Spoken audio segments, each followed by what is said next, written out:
Ukraine's defense minister says Russia could be planning to invade his country as soon as next month. The top military official says intelligence shows nearly 100,000 Russian troops in Crimea right now. Russia invaded Crimea and took control of the region in 2014. The Kremlin says Crimea has historically been aligned with Russia, but Ukraine says the region was effectively stolen. Either way, the troop buildup near the border is getting the U.S. and other Ukrainian allies to take notice. U.S. Secretary of State Antony Blinken warned Moscow there would be, quote, severe costs in the event of an escalation. The Kremlin maintains it has the right to move troops anywhere within its borders.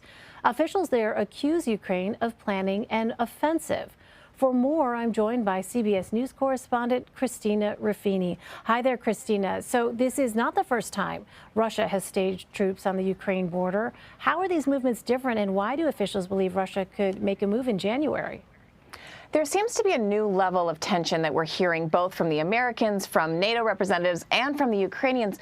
The Ukrainian foreign minister was in Washington not too long ago, and there were a couple interesting things about his visit, and one of them was at the end of the visit, you know, they often do these joint press conferences. Normally the person from the visiting country will speak in the language of that country, right, because their audience is the people back home, the media back home.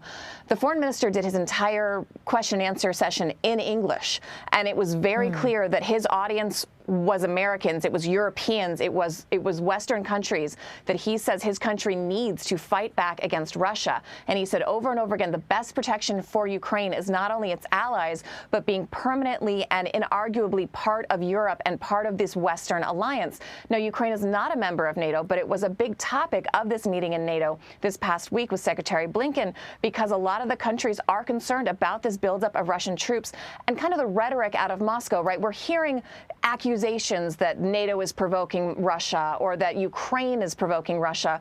And I heard someone accurately say earlier this week that the joke that Ukraine, with all due respect, could pose a threat to Russia is just laughable. So it's this playbook, as Secretary Blinken has said over and over again, of Russia kind of manufacturing a reason and then going in. Now, as you mentioned, the Secretary has said there will be severe consequences for that, but we don't really know what those will be. Okay, so Christina, let's get into that a little bit more. I mean, what exactly is the Kremlin's version of the situation here? Because, as you say, the Kremlin is blaming Ukraine for taking these actions and being provocative.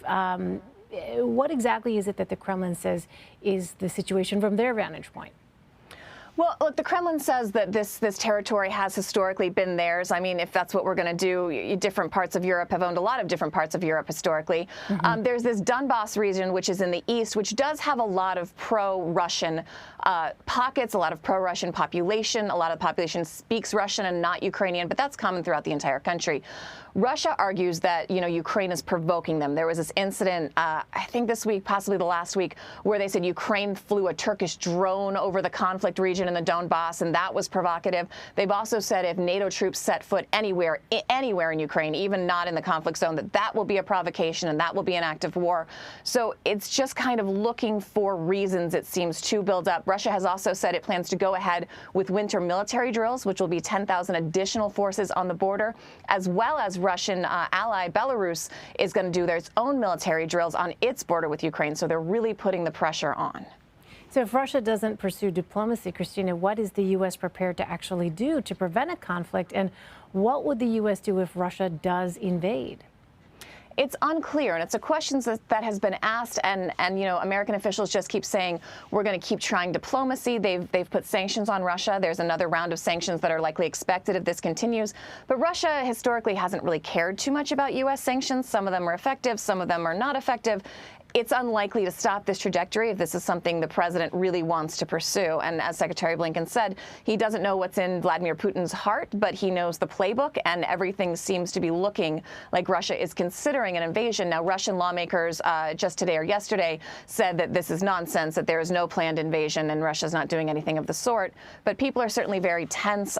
There was a meeting between Russian Foreign Minister Sergei Lavrov and Antony Blinken in Stockholm this week, and they both sides have said there's supposed to be a call between President Biden and President Putin sometime soon. Could be in the next week. We're also hearing January 7th, so maybe we'll have some more information after that. Well, meantime, the U.S. is reportedly close to a deal with the Kremlin on granting visas for U.S. embassy personnel in Moscow.